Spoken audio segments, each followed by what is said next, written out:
I will not be diving into the specifics of all of the awesome and fascinating characters that are in the same situation as Gi-hun, because, as badass as that shit was, shout out my boy Ali.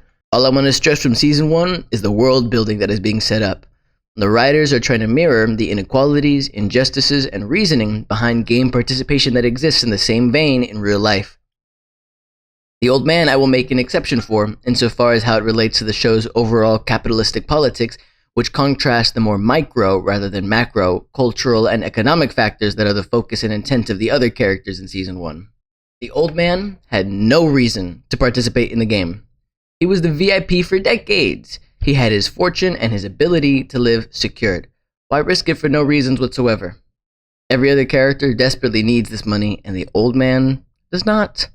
While there is something to be said about the way the wealthy feel the need to endlessly profit and extract wealth from others, I think what the writers were intending was to represent a sentiment that is what defines the population's willingness to descend into such hyper late-stage capitalism and even worship billionaires to begin with. We all, unfortunately, even subconsciously believe in a meritocracy. What is meritocracy?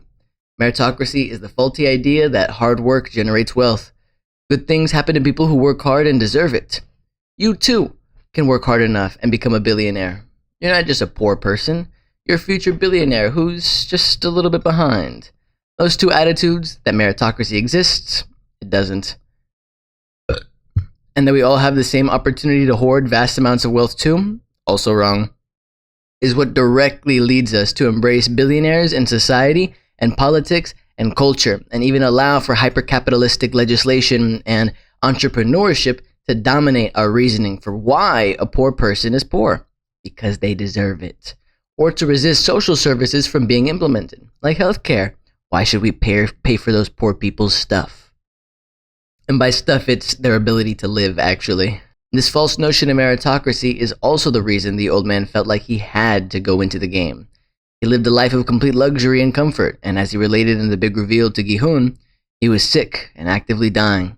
He was gonna go anyways! He had nothing to really lose, and he was hoping that participating in the games would mend the hole in his soul that feels like he doesn't deserve the life he had. Ultimately, the Old Man didn't even end up dying in the games, obviously. This is a direct reflection of real-life differences and stakes. Not only was he only competing for pride rather than his life, his present, his future, but he couldn't even fully commit to being held by the same standards as his would-be peers. He gets bailed out by the guards, like a certain dumbass billionaire who couldn't